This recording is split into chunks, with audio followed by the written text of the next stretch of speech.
Welcome in to another episode of the WestsLife Podcast. I am your host, Josh Barnett, and we are brought to you by Holman Barnes Group, which includes West Ashfield Leagues, the best place to watch the games live and loud on Saturday afternoon, and also the Tillies tonight. So, obviously, that's if you're doing that, you're probably already there. So, come on the Tillies. Hope if anyone is out at West Ashfield enjoying one of those cocktails on special and a half-price pizza tonight. At WestsLife Pod on Instagram and Twitter, please give us a follow on those. Our Instagram getting closer to that 1,000 mark, so please give us a like and a subscribe on those, and check out our link tree with our link to all of our stuff, including our Patreon, or you can go to patreon.com/WestsLife, and also you can find our YouTube channel. Shouts to all of you tuning in on Matilda's night, still tuning in to your favorite West Tigers therapy. And what a day to unload and talk West Tigers. Another look in terms of content, they never fail, do they, this club? But look, it'd be nice to talk about a win for once, but as it's a big day for West Tigers, almost an annual occasion at this point, really. Yeah, g'day Josh, g'day Rob and listeners. Yeah, you're not wrong. It definitely has not been a slow news day. Big news, obviously, to talk about tonight. What that means for the future of the club, I guess we'll get into more of the discussion of later. And we are favourites this weekend, which is an interesting thing that none of us are used to whatsoever. And we've all seen this movie before where we're favourites and are expected to win due to the other team being having a lot of players out injured. So, but we've all seen this movie before. We can't look into that too much.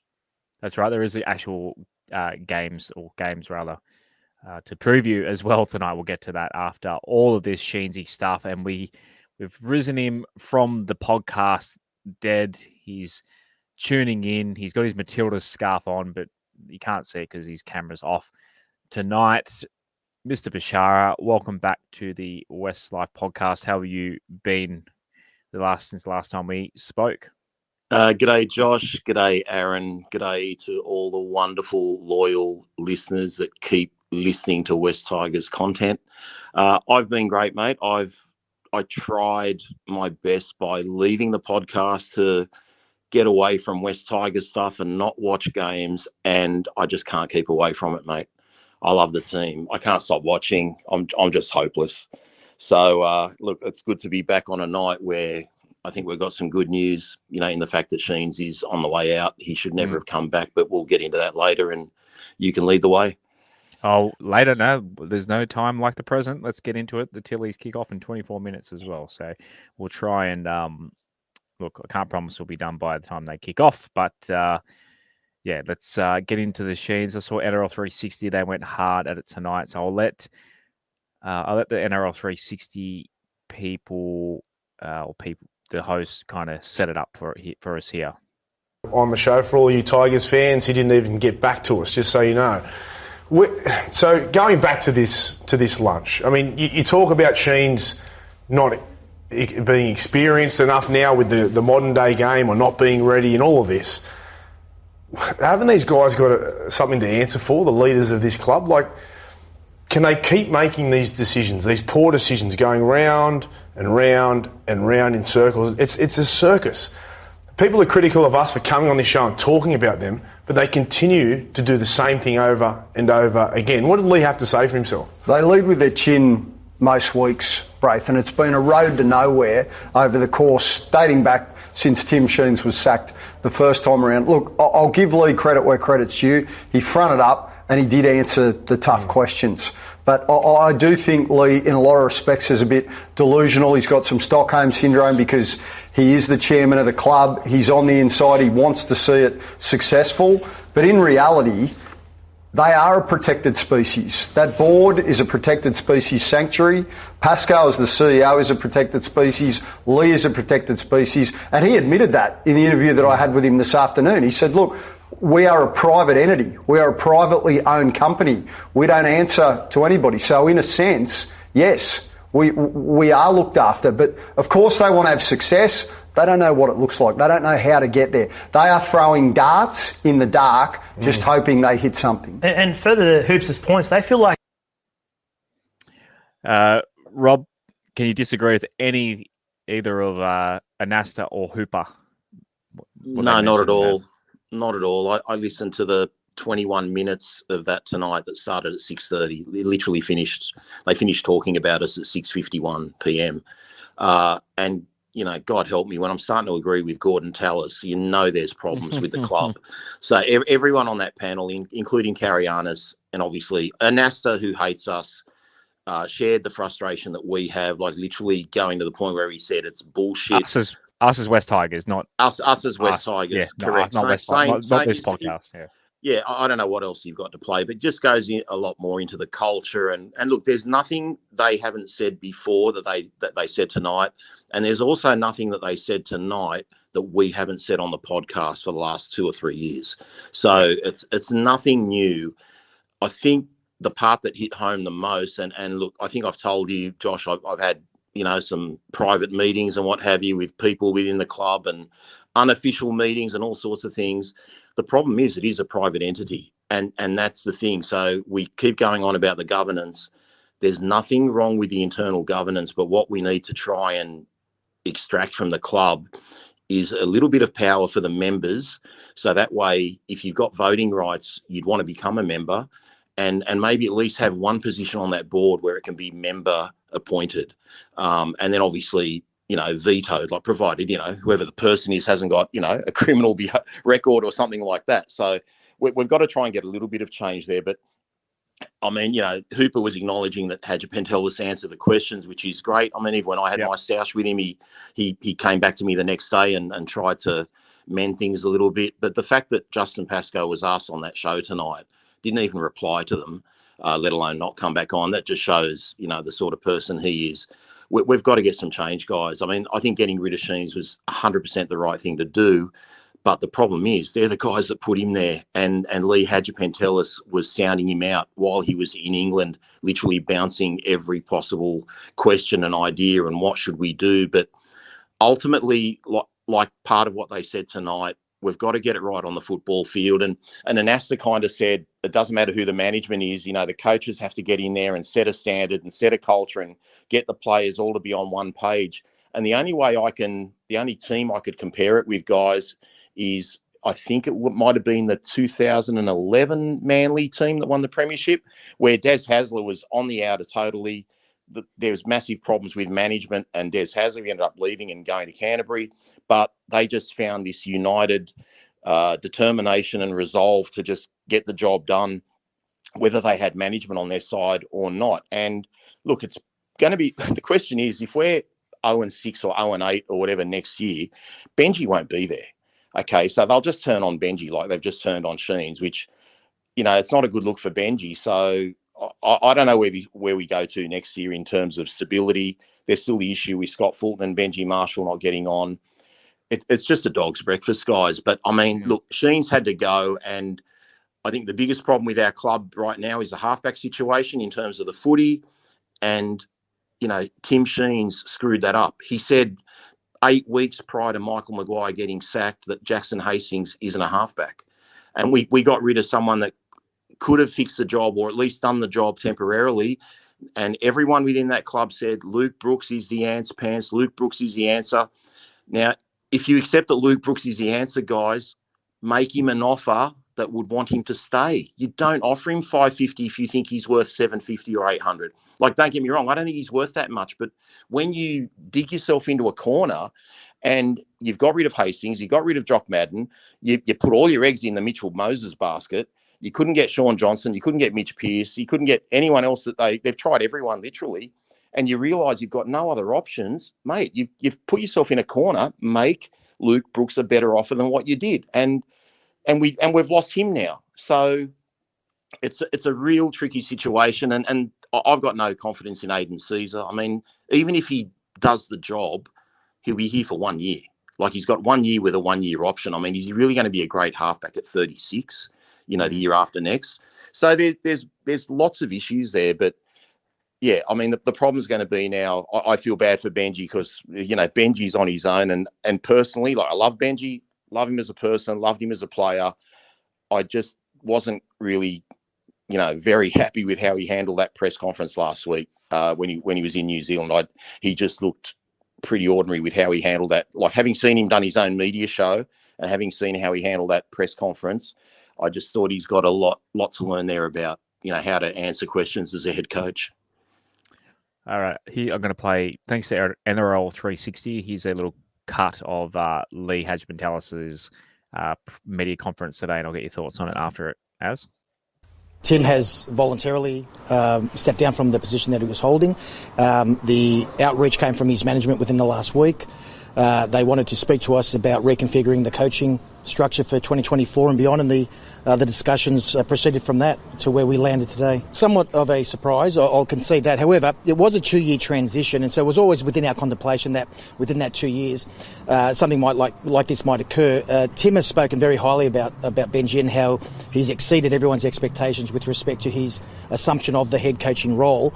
And as I say, and Tim, with all the good grace that he could muster, came to us and said that Benji's ready.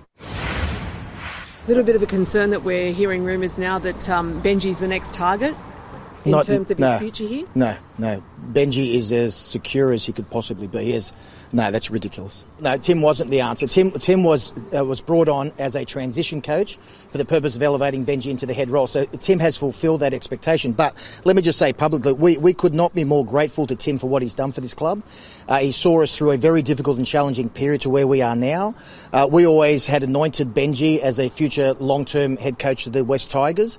And we asked for Tim's assistance in elevating Benji into that role, which he did, and he fulfilled it perfectly. This is simply what was to occur next year. It's happened a year earlier because we are ahead of that schedule that we had put into place. And as I say, instigated by Tim, who has now come to the view and he has assessed Benji as being ready to step into that role. And I mean, I can't disagree with that. I mean, from what I've seen, Benji has assumed a very senior posture already within the organisation and is now been endorsed by Tim. So a credit to Tim and a credit to Benji.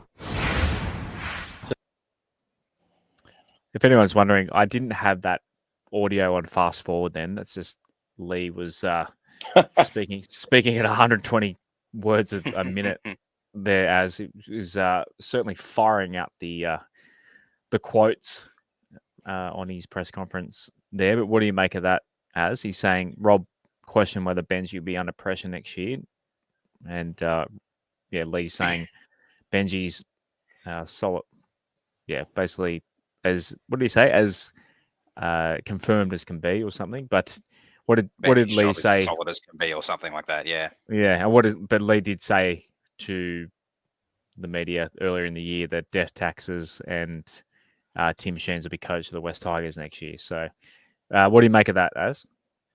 Yeah, based on previous statements, that basically means Benji's a dead man walking, doesn't it? No, I honestly think Benji, obviously, he'll be the coach next year. I'm not 100% sure if he's ready for it or if he's fully prepared, because it was supposed to be a 2-year quote internship, I suppose. But if Sheens is giving him the endorsement, then I guess we just have to wait and see how it goes. Hopefully this doesn't backfire. I'd hate to see Benji pushed away from the club in the most brutal of fashions, as most of our previous head coaches have been. Yeah, it's happened to him once. It shouldn't have even happened to him once, and twice. Same about Robbie as well. It shouldn't have happened at all, and it did. And I just hope it doesn't happen again, because for both of them, they're both the stalwart members of the club. They're both life members, both members of the only premiership team we've had. And he's the king. Yeah, he's the king. They both bleed black, white, and orange, and it would be very, very disappointing to see these two buffoons at the top of our club take them down and still be there at the end of it. Like, I agree with Rob. There needs to be change. The two that are making the decisions need to go. I think Rob mentioned that they on NRL 360 they used Justin Pascoe's quote tonight. The not everyone will be happy with some of the decisions we make, but we do not apologize for these decisions. Rob, I think you mentioned they used that quote. tonight, didn't they? It wasn't actually that quote, Aaron. The quote that they mentioned was one that Lee Hadjipantelis made to SEN Radio just over 2 months ago, saying there are three things certain in life: what I just said. Oh, that one. Okay, death, taxes, and that Tim Sheens would be the coach in 2023 and 2024. So, He did, if a politician said that, guys, they would have to resign after what's happened today. I mean, he's gone back on his words. And then further to that, guys, if you go back a month ago, it went from, nothing more certain than death, taxes, and next year to suddenly Tim Sheens is contracted to be our coach next year. And he started calling him an interim coach as opposed to our head coach. Benji's the one that's transitioning into the coach. Tim Sheens was the coach. Okay, so just all his language. How can we trust what he says about Benji Marshall tonight, that you can be sure that he's going to be safe, when he said less than 2 months ago that Tim Sheens was going to be the coach next year? You can't trust anything these guys say anymore. We are being taken for granted. We're treated like fools.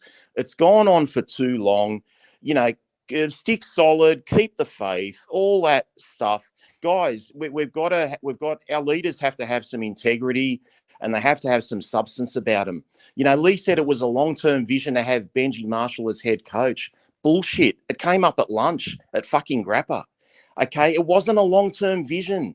It's just, he just makes up stuff as he goes because he's a bullshit lawyer. He's a very good talker. That's all he is. But history proves that everything he says doesn't come to fruition, and he doesn't stand by his word. So how can you take anything of what he said tonight as credible? And if these men were honourable, they would just step down, because, like Aaron said, we know what's going to happen to Benji next year. If they're look, we started 0-5 with Madge, and we started 0-7 with Tim Sheens. If we've got a similar start next year, Benji's gone. It's not even a question of that. And, as for Benji being coach, we can only judge on how the team has performed. And we know Benji's had most of the reins this year. From what I see in terms of the team, there's a lot of effort.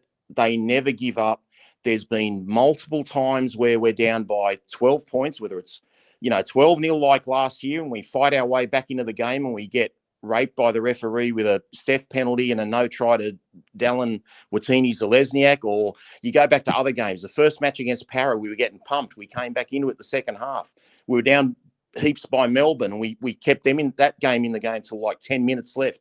There's so many games where we fight back this year where we didn't have that resilience. So if I'm judging Benji or Tim Sheens on this year, I think the boys are very resilient, and Benji has got them playing for each other and believing in each other. What I think we're missing in terms of the coaching side of it, I really think we're missing, obviously, the halfback, but we're missing more specifics and more X's and O's. We like Benji is, to me, is coming across as a Wayne Bennett type of coach. I want you to run through the brick wall for me. I want you to give me everything you've got. And we saw that last week. We got the wooden spoon, guys, and they gave it everything they had last week, and we're very unlucky, in my opinion. I think we were the better side apart from the first 15, 20 minutes. So he's getting the players to play, but there needs to be a little bit of finesse. And if you told me that it's a team that had Tim Sheens, Benji Marshall, Robbie Farah in their coaching ranks, and I see some boring, predictable football with lack of finesse, that scares me. I'd be happy with a John Morris, because I think he's an X's and O's type of coach, and I think he would complement Benji. But what Hadjipantelis and Pascoe and the board have to do is not appoint a John Morris or anyone else to take over should Benji not go well at the start of the year. Give him the support he needs. He's a fucking club legend. He's not just one of our best players. Him and Robbie are club legends. Give them the support they need. Get the right coaching structure in place. We don't need to have this, all over again next year. Is Benji ready to be head coach? Probably not. Will he make a great head coach? He probably will. But his apprenticeship shouldn't be our head coaching job. That's the problem. But we're stuck with that now. So give him the help he needs, not with a washed-up guy that hasn't coached in the NRL for 11 years. Get him a coach like John Morris, who took Cronulla to the semi-finals, who's an apprentice with South. That would be a perfect person to have. And not only that, he's played for the West Tigers, and he's played with Benji Marshall. So I think someone like that would really, really help. But don't hire someone who's ready to, stab Benji in the back and take over after 6 or 8 rounds next year. That's totally that's just not a club that I could be proud of if that's how they run their business. That's a good point. Here's more Surely from we can NRL. delay Wayne Bennett's retirement for a couple of years and get him to. I mean Benji. Wayne might do that for Benji. But I've got no problem with Wayne Bennett being a head coach, even though he'd be 75 by 2025 when he's off contract. The only problem I see with Wayne Bennett is I think Benji's like a Wayne Bennett in terms of how he's coaching. Like I said, Wayne Bennett isn't an X's and O's guys. He gets his assistants to do that. Wayne Bennett just holds you to accountability and makes you bring the best out of yourself. And I think Benji's like getting the effort out of players. Like prime example is Isaiah Papali'i. I saw that guy bust his ass the other night, but at the same time, we're not using him the right way. So it's like he is getting him to try his best, but he's not getting him to play his best in the way he was playing at Parramatta. So that's where I think Benji needs that help, and I want him to succeed. I don't want not only him but Robbie to be outed into other areas or just booted and said see you later. Like Benji and Robbie have taken pay cuts to take these positions, and they took it on thinking for the love of the club. And in Benji's case, he thought the opportunity might not ever arise again. Should we get a coach that actually is successful with the Tigers, then he wouldn't have got the chance. So he wants to be a part of that uprising. But Hadji Pentelis, Pascoe, the board, they've got to give him the right support. And they haven't done that. Admittedly, Dave Furner has been a head coach before. That's fine. But they've got to give him more help. And Tim Sheens should never have been there. And the fact that Tim Sheens got rid of Jackson Hastings, that's the legacy he's going to leave for me, because we were searching for a halfback for 10 fucking years and we finally got one and he fucking kicked him out the door, which was dumb. And you can talk all you want about Clemmer. We would have got Clemmer regardless. And if John Bateman didn't want to be there because Jackson Hastings was going to be there, well, then you can fuck off too, because the inmates don't run the prison. You got to have some standards there. So don't let players dictate to you, I'm not coming there if he's there, and vice versa. You set the standards. Here's a bit more from NRL 360 on all this. He's delusional. They're coming last. Yeah. They've won 3 games, right? They won 4 games last season. They're about to collect back-to-back wooden spoons. With respect to Lee, he's a great talker. He could talk underwater. He's a lawyer. He could talk underwater. He's a lawyer, but he's done it all year, Hoops. He could talk underwater with a mouthful of marbles, bro. He can put you to sleep as well. Yeah, he can, right? And what he's doing there is just ducking, diving, weaving, and not really answering the question. Aren't the fans sick of the ducking and course weaving? I'm sick of it. Everybody's over it. Yeah. Everybody is over it, okay? So they didn't do their due diligence on Tim Sheens. That's been laid bare. That is factual reality as we sit here right now. If they had, they would have known that in England he had very limited success. Things were on the wane. Clubs were quite happy to see the back of him. Nobody was rushing out with a checkbook to try and bring Tim Sheens into their organisation. But they've become such an abject failure and they don't know what they don't know that they just make bad decision after bad decision. Yeah, it's a real... He's delusional. They're coming last. Yeah. Sorry, my finger got a little bit excited there.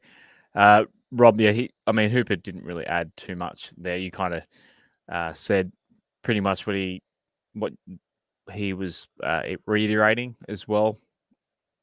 Oh, look, Hooper has said that same spiel probably half a dozen times on that show over the last 12 months, and I've said the same thing more than that in just different words. So I don't know how they can say that, Tim's done a job and we're progressing the way we want when we've won 7 games in 2 years. And to be fair, we've really only won 4 games since Maguire got sacked. So it's just absolutely disastrous. But it's got to be about, I've said it before, it's got to be about getting the systems in place. And it's not because of what they said tonight, but I keep going back to players at other clubs, and like guys that weren't very good with us, like Billy Walters was hopeless with us, playing a new position at a new club. Admittedly, they're going great, but he's playing better.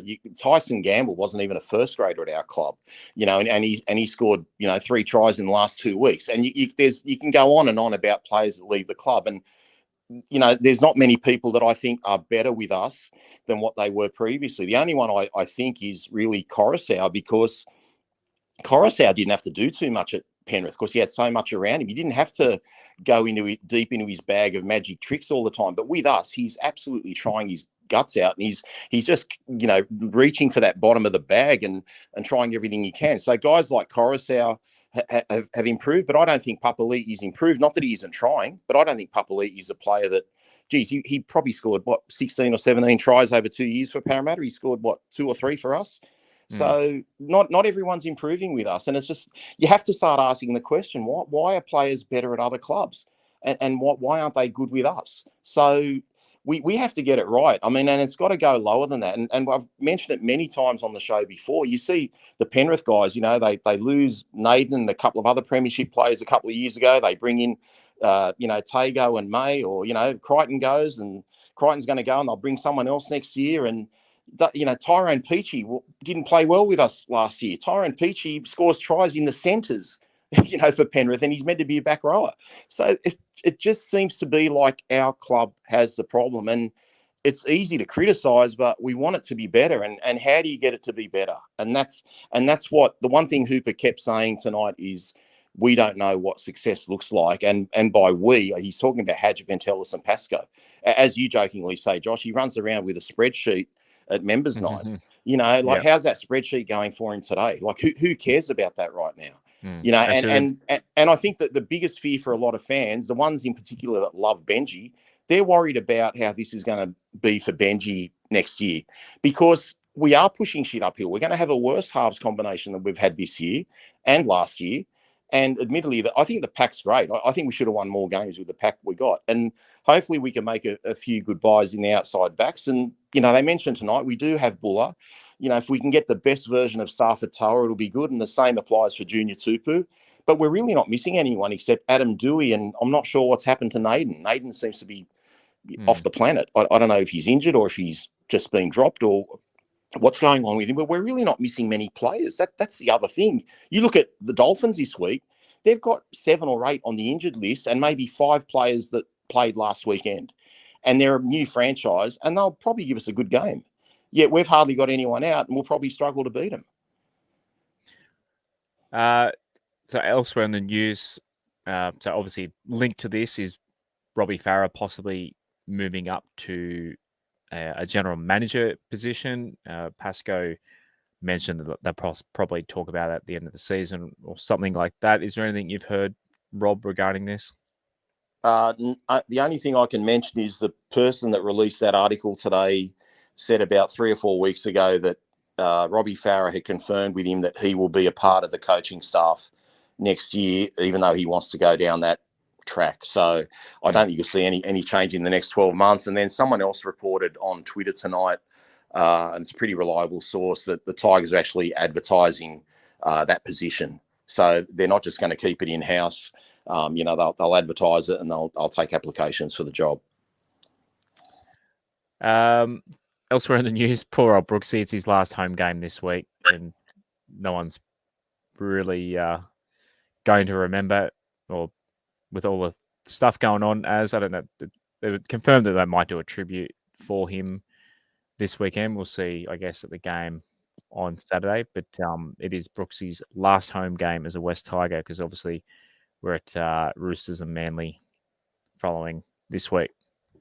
Yeah, they very well should have a tribute for him. I know I've seen on Facebook and on Twitter and a few places that some fans aren't too keen on the idea of Brooks having a farewell or a tribute, but I think that's a load of bullshit. He's played over 200 games for the club. Absolutely. He's been at the club for 11 seasons. He's shown the club a lot of dedication and commitment during what has been a very, very tough, difficult time for the club. He's played under 5 or 6 different head coaches, maybe 6, 7, 8, if you include interim coaches.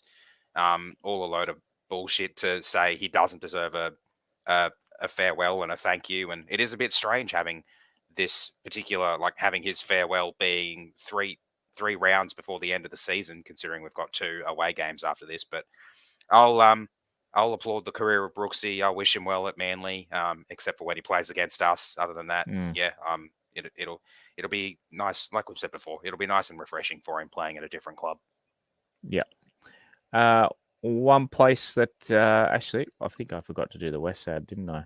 Let's go back and find that as well. Let's do back to back. So you can watch the game live and loud, or games. The ladies are obviously playing as well before the guys. You can watch Matildas, but you'd be doing that right now as well. And the major sponsors are Holman Barnes Group. So the upcoming West Tigers game, which is at Commbank Stadium, you can receive. So they're setting up the stand at Commbank Stadium, and you can receive a complimentary 1-year membership to all the Holman Barnes Group clubs, and you can go win a chance to win West Tigers merchandise, which you did at a home game earlier in the year, and you won. What did you win? A meal voucher, I think. Meal voucher, that's it. You won $50. That's right. For more information, holmanbarnesgroup.com.au. Holman Barnes Group, bringing people together, and our other friends in Mobile Corp. So Mobile Corp, they support local businesses by managing their IT, their networks, and their mobile devices. If you're a local business owner looking for a partner who will take away the hassle of dealing with IT issues, make sure you have cybersecurity in place. Handle all your mobile device needs, and Mobile Corp can help.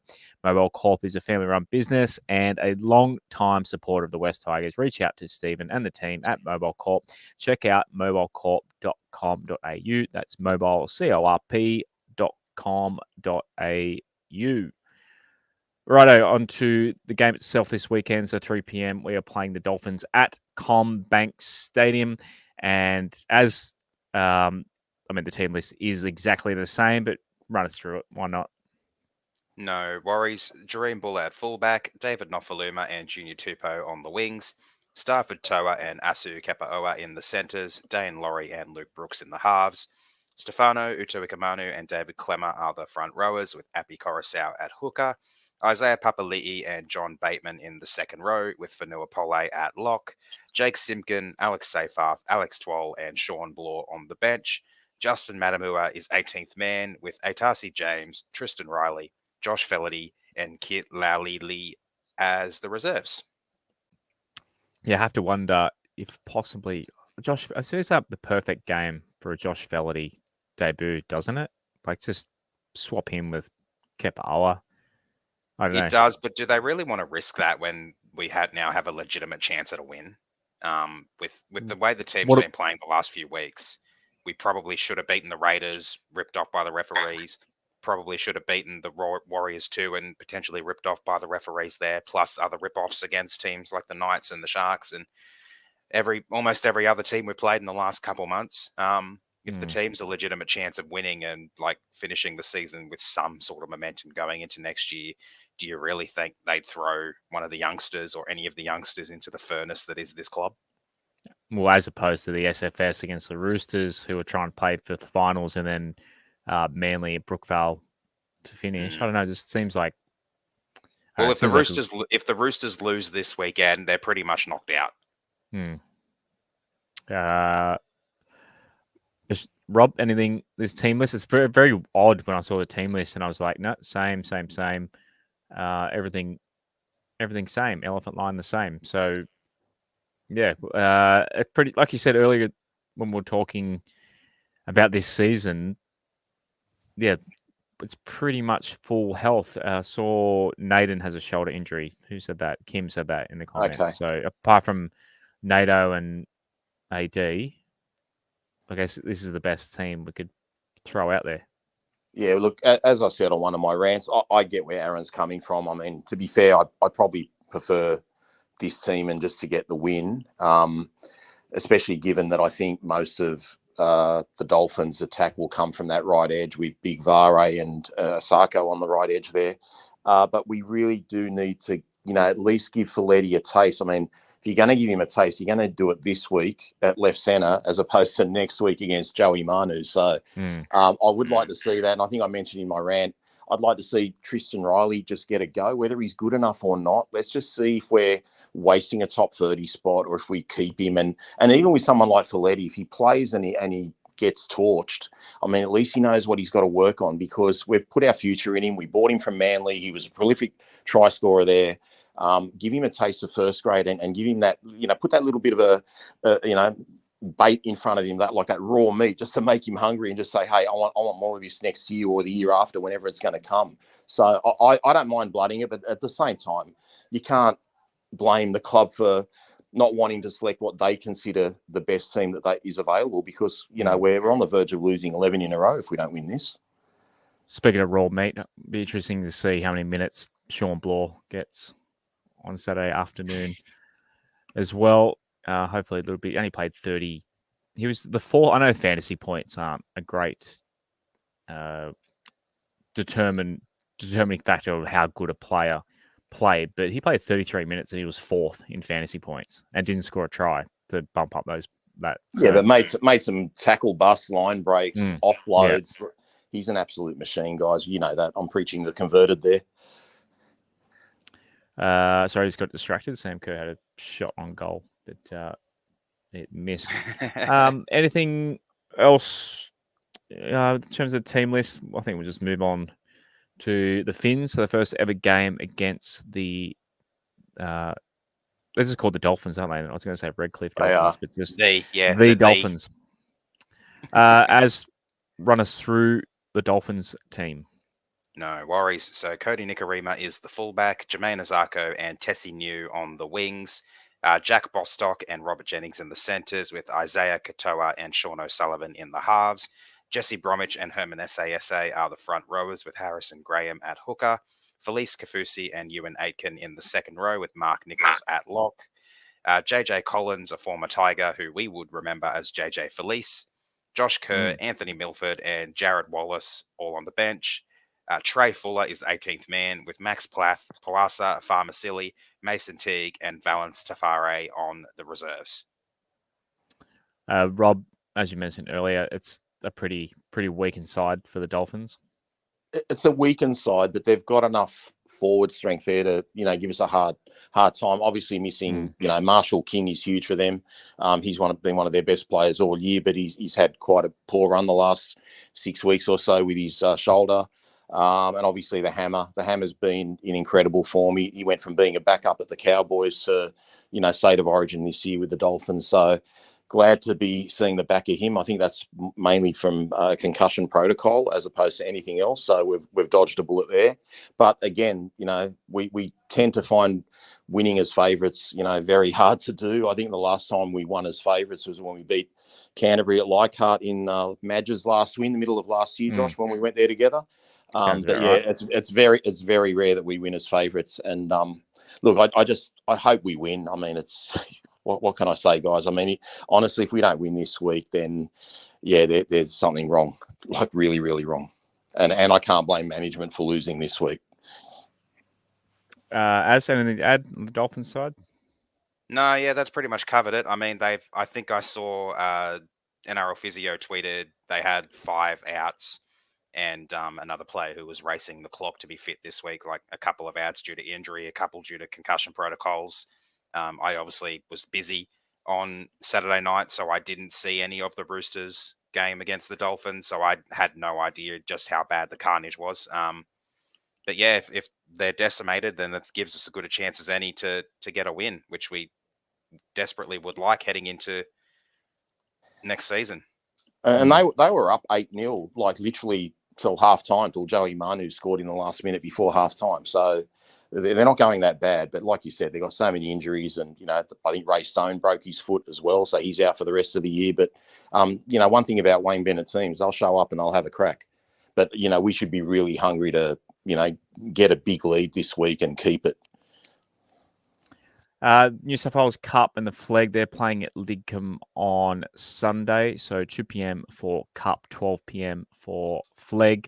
The Cup, they're playing the Jets. So if you want to go along and see superstars like Tommy Talau, Will Smith, Brandon Wakeham. Who else we got in there? Few young guns as Simpkins, well. It's a Tommy. I believe it's a Tommy Raudonikis Cup when these two play. So sink a few cans on the hill for Tommy, and then Jersey Flegg. No Talon Silva in either team. Is he injured at the moment? I read somewhere something about he's out for a few weeks, but I don't know why. Oh, I can't- suspended. He was suspended for 3 weeks. Yeah, in flag. okay. I remember Well, seeing that. I don't know what happens, but I think it was bullshit. Feladies in the centres. So obviously, if he doesn't play first grade, he's in flag Sunday, 12 p.m. So go support the young kids as well. Right at NRLW, the girls are playing before the NRL 12:50 on Saturday. This will be my first time seeing the NRLW girls in action. Can't wait. Run us through the team list. Okay, so we've had a few ins this week. Bo Vetti Welsh is back in at fullback. Jakaya Whitfield and Josie Lanaz on the wings. Rikia Horn and Leanne Tafanga in the centres, with Pauline Pilaye, Rasabale and Emily Curtin in the halves. Sarah Togatuki and Christian Pio are the front rowers, with Ebony Pryor at hooker. Kezi Apps and Eliza Cialata are the second rowers. Nevada George is at lock. Sophie Curtin, Lozana Lutu, Taylor Osborne and Salma Noor are on the bench. Jessica Kennedy is 18th woman. Rebecca Pollard, Hope Tavaga, Imogen Gobrin, and Bianca Bennett are the reserves.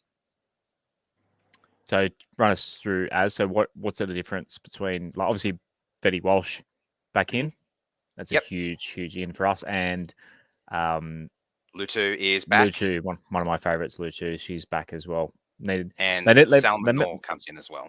They just missed that little bit of spark between Vetti and Lasana last week. They do. They add a lot when Lasana comes on. Pauline, I don't. Sometimes Pauline goes to the bench. Sometimes she moves into like a lock sort of position. But Lasana can play lock as well, so they do have some options there. For the most part, the team is unchanged. Has been unchanged for most of the season. Obviously, Bo being back is a very, very big in. She was ideally only going to have the 1 week out with those concussion protocols anyway. And Salma Noor comes into the team as well. I believe this is a debut. So the 3 debutants we had last week are the 3 that drop out. And no test stains yet. We thought she might be back for round 4. So fingers crossed. Hopefully, friend of the show, test stains, can come back next week. The Dragons side, you have to run through the whole team, but who are their big guns? So probably their biggest gun is their halfback, Racine McGregor. In their 1 win this year in round 2 against the Eels, she had the ball on a string. She was doing whatever she liked and it was coming off. So definitely have to be very careful with her. Alexis Toanier at lock has been a very damaging ball runner for them so far as well. I've really enjoyed watching her. I think she's fairly new to the game as well. And another friend of the show, Keely Brown, is doing absolute work in the centres. So have to keep her under control. Tegan Berry, probably one of the more damaging fullbacks in the game, besides our very own Bo. And I would have to say the Knights fullback, whose name has escaped me, Tamika Upton, and the Titans fullback are probably the most damaging fullbacks at the moment. So we're going to have to be very careful with her. She's very dangerous when it comes to breaking the line and getting through. Beautiful. Yeah, get out and support the girls. So if you're going to the men's game, get out by 12:50 to watch both games back to back. Rob Shadamas, what do you got for us this week? Been having a bad run, mate. We keep getting one wrong every week. I've gone this week for Dallin Watini-Zalesniak to score a try with a Newcastle win. So New Zealand to win with an anytime try scorer. New Zealand. Sorry, you said Newcastle. Then you meant Warriors. I beg your pardon. I meant to say New Zealand. I apologise. And I'm a bit rusty, guys. Sorry. And I was calling them the Waratahs the other night, so you better than me. Yeah, you're not going as bad as Josh was, Rob.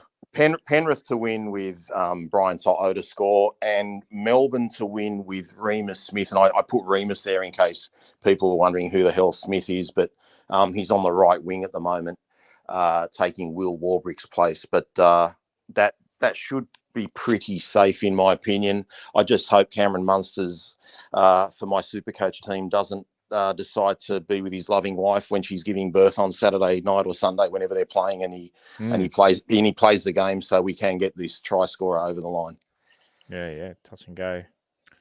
on there. Right, our tips for the week. We've all tipped the same, bar one. There's one game that was I think I've given you the bum steer of the graphic. You've marked it wrong. You have. Yeah. Aaron can talk us into that. Yeah. So we've all gone Cowboys up against because it's all heavy favourites again this week, and we just happen to be one of them. So yeah, the Cowboys $1.56 favourites up in Townsville. We'll get the Sharkies. Any reason?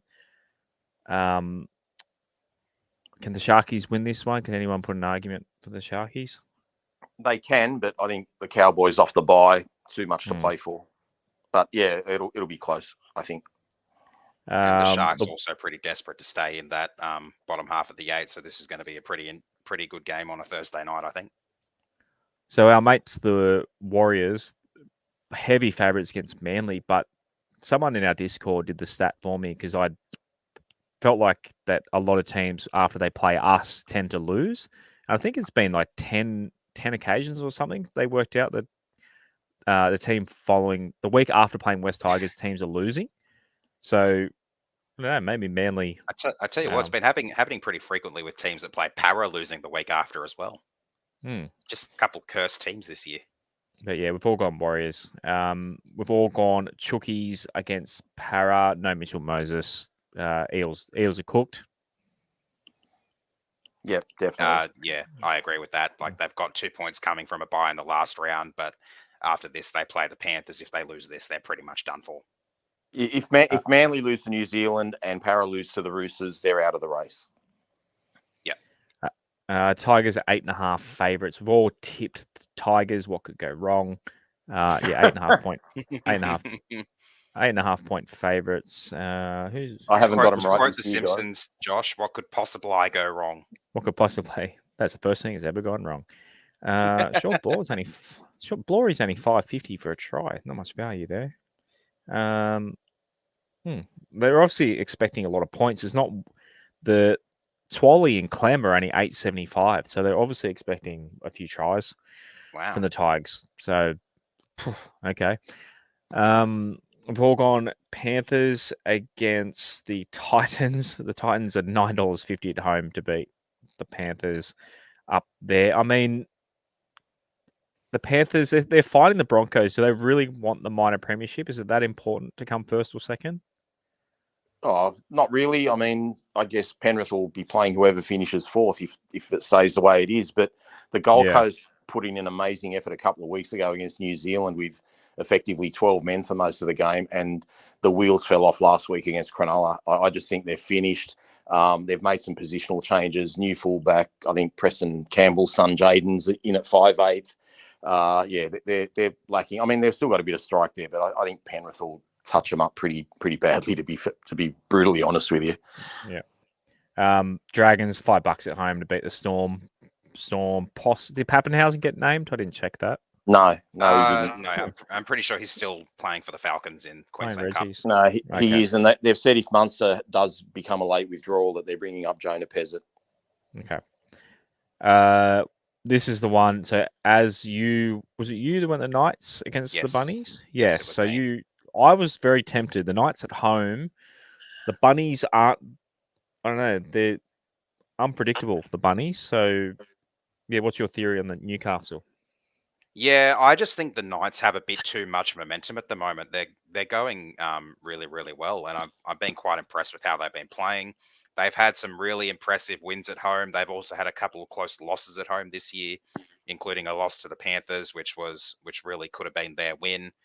They've been a different team this year, and it's pretty much the Jacko factor. If he plays, I'll stick with the Knights, but I'm probably going to change my tip back to the Rabbits if Jacko's ruled out, just because I think that's the sort of impact he has on this team.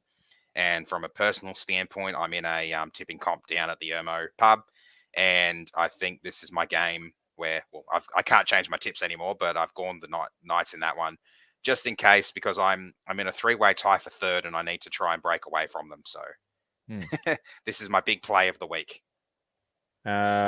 Raiders with all their heavy favourites against the Doggies. I reckon I'd tip us against the Dogs at the moment. It sucks. Well, I think we're better than last, but Who knows? I'm biased. It is, but Canberra find it hard to score points. They should win, but they can't score points. So I don't think that's a foregone conclusion. Line's 8.5 there, so maybe a bit of value on the doggies. Patreon.com/WestsLife. Shane, our Benji Marshall tier member, he said, Sheen's gone. It's a good week and it'll be even better when we beat Redcliffe on Saturday. With Sheen's pulling the pin on getting punted, whichever it was, brings Marshall on a year early, which is a positive, I believe. I never thought this experiment would work, so at least we would know 12 months earlier now. Yeah, I guess so. If we can get John Morris into assist, we will stand a better chance of success. I think he's a good operator. I believe Marshall is ready as he can, and I have no doubt he will give it 100%. If the players buy into his vision, whatever that may be, the battle is mostly won. Look at the Warriors this year with Andrew Webster holding Marshall back another 12 months. We've done nothing. Yeah, good points there from Shane, I reckon. Agreed. I like that. Yeah. Right. Our next show is Monday night. I think there were a few things in the Discord, but our next show is Monday night. Yeah, I think we've kind of stomped on their rants a little bit. So just a lot of people. Brocker said it's time to protest. So I mean, to be honest, the whole Sheens thing is it's a good thing. It's just embarrassing again. So yeah, it's not even about the embarrassing, Josh. You can't if you're the one that's employed him and he's failed, and it's like the umpteenth coach, then you've got to fall on your sword. Like Hooper keeps saying, they don't know what success looks like. Hadja Pentelis is absolutely desperate. Can't get deals done when he wants to get them done. I should drop a bombshell on you guys. It's actually rather embarrassing to Hadja Pentelis, but quite funny. When things were turning sour with Mitchell Moses, he was so desperate to get Mitchell Moses to the club that he actually told Mitchell Moses if he signs with the West Tigers, he will pick him up every day in his Ferrari and drive him to Concord. Wait, is he 16 years old? Does he need a lift? That's actually really creepy. That might have actually turned him off signing. Seriously. Yeah, that's weird. Wow. If that's how we conduct our negotiations, if that's really how we do our business. Did he have a chubba chup in his hand for him as well? Jesus Christ. Yeah, I mean, imagine, would Lee have ggone up to a girl when he was single or whatever and go, please, pretty, please, will you go out with me? Please, please, please, and get on his knees? Seriously, man. Yeah. There's right ways and wrong ways to negotiate, but offering a star player a lift in your Ferrari every day, maybe it would have been better if you said, hey, mate, you can have my Ferrari for 9 months and you can drive it to and from training, but yeah, I'll pick you up in it. Seriously, who the fuck do you think you are? Yeah, that's what Politis does. Fucking get him a car. Jesus Christ. Yeah. I'll give you a lift. Yeah. Who wants to ride with their box to work? Holy fuck. Mate, honestly, mate, the players, a lot of the players that I know of just do not respect the bloke. I feel bad for him. He's a sponsor, but this is the level of media. Well, we've got to drop it at the end so we can finish. Because if I drop it at the beginning, we'll rave on about it for half an hour. But yeah, you thought the Michael Gordon and James Tedesco thing was embarrassing from Pascoe. This is his sidekick, B1 and B2, mate.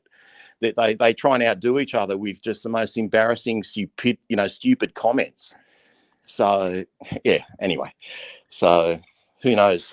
Fuck me. Okay, just one little tidbit in the Discord. James Russell says, I'm going to advocate with ending the WestsLife pod should be changed from Go the Tigers to Strap in Benji. It's going to be a bumpy ride. You could do the Max Power from The Simpsons. Yeah, but you know what? Benji will do it with love and from his heart. That's the one, as nice work.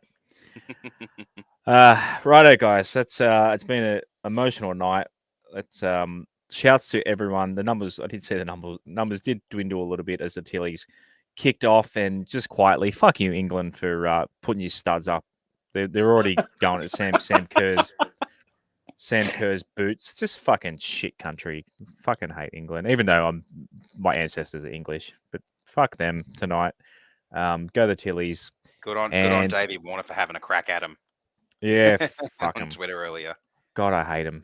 Really want him. I never get emotional over soccer, but to knock England the fuck out would be one of my highlights of my sporting watching life. So, I heard that, just a fun fact, I heard that England were one of the few nations like on the board of the FIFA World Cup that didn't want or that voted against Australia and New Zealand. No, of course they did. Having the being the bid for this World Cup, and they voted for Colombia, who were the other bidders. Yeah.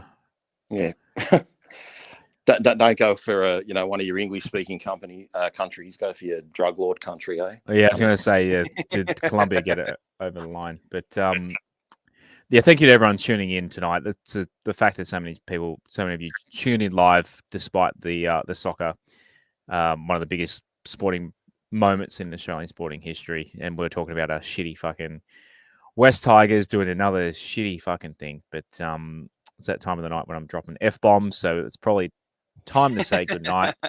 We'll see you 8:30 Monday night. Say good day as you're heading to the game Saturday. I'm heading to the game Saturday. Are you heading out, Roberto? Big chance I am heading out, actually. Okay. So, I'd love to see a win this decade. It'd be really nice. So if you see us, say good day, grab a beer or what have you. But until then, as always, go the Tigers. Go the Tigers. Go the Tigers. Thanks for listening to another episode of the WestsLife Podcast. Please follow us at WestsLife Pod on Instagram and Twitter and facebook.com/WestsLife Pod. You can also support and take part in the show at patreon.com/WestsLife and give us a subscribe on YouTube and turn notifications on. We'll see you again next time on another episode of the WestsLife Podcast.